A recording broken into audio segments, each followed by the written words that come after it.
Mesdames, Messieurs, bonjour. Votre revue d'actualité de ce lundi. Le directeur général de l'Agence du développement local ADL, Jammeh Signaté, a appelé vendredi à Kaolack à une mutualisation des actions du développement dans les collectivités territoriales dans l'option de régler les besoins spécifiques des populations. Aujourd'hui, tout le monde sait que les ressources dont disposent les collectivités territoriales, mairies et conseils départementaux ne peuvent pas régler la totalité des besoins de leur population, d'où l'importance des structures comme l'ADL qui entretiennent avec ses exécutifs territoriaux des synergies dans une mutualisation des actions de développement, a-t-il souligné. Le président du Parti démocratique de Côte d'Ivoire, PDCI, Tidjane Thiam, s'est dit impressionné par la stratégie de développement des nouvelles autorités sénégalaises au sortir d'une audience que lui a accordée vendredi à Dakar le Premier ministre sénégalais Ousmane Sonko. Je suis reparti impressionné par la stratégie des autorités et le vent nouveau qui souffle sur le Sénégal, a-t-il écrit sur sa page Instagram. Lors de cette rencontre, l'ancien président, directeur général de la banque Crédit Suisse et du groupe d'assurance prudentielle s'est entretenu avec le chef du gouvernement sénégalais sur des questions de développement et les défis économiques que les deux pays sont appelés à relever. J'ai eu l'honneur à Dakar d'être reçu par le Premier ministre Sonko pour un échange de vie sur le développement et les défis que nos économies doivent relever, a souligné celui qui s'est déclaré candidat à l'élection ivoirienne prévue en 2025.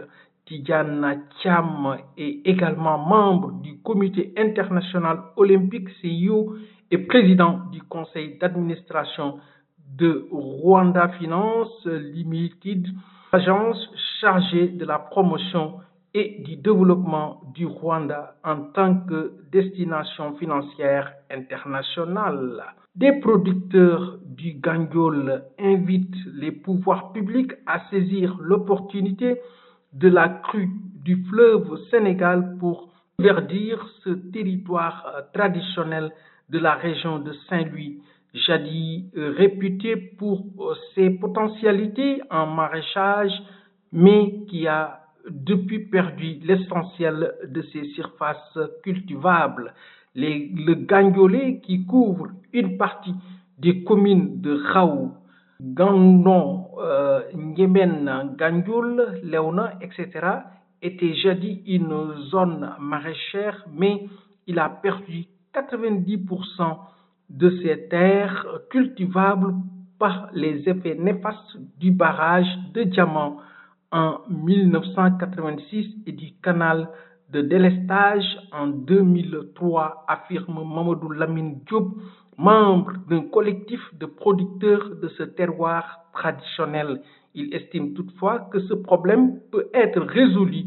L'opportunité que constituent ces crues sur le fleuve Sénégal en revitalisant d'anciennes surfaces cultivables. Mamadou Lamine Diop s'entretenait avec une équipe de journalistes en déplacement dans la zone de ce canal de stage à hauteur de la commune de Raou dans la région de Saint-Louis. Ce canal qui part de N'Dialahar a été aménagé sur 8 km.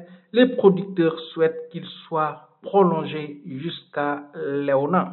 Le ministre de l'Agriculture, de la Souveraineté alimentaire et de l'Élevage, Mabouba Diagne, a procédé au lancement officiel de campagne nationale de vaccination du cheptel pour 2024-2025 samedi à Dahra Djolof dans le département de Linguère. L'élevage joue un rôle crucial dans nos économies, mobilisant des millions de familles et contribuant à la sécurité alimentaire ainsi qu'à la lutte contre la pauvreté, a-t-il déclaré lors de sa prise de parole à l'occasion de cette cérémonie officielle, s'exprimant en présence de son collègue El Hadj Malik Ndiaye, infrastructure, transport terrestre et aérien. Mabouba Diagne a souligné les progrès accomplis dans la lutte contre les maladies animales. Plusieurs autorités locales, dont la gouverneure de la région de Louga, Ndeye Nganer Mbodj, assistaient à cette cérémonie en même temps que les représentants des éleveurs. Le ministre en charge de l'élevage a notamment évoqué les acquis du programme de renforcement de la protection zoosanitaire financé par l'État à hauteur d'1 milliard de francs CFA.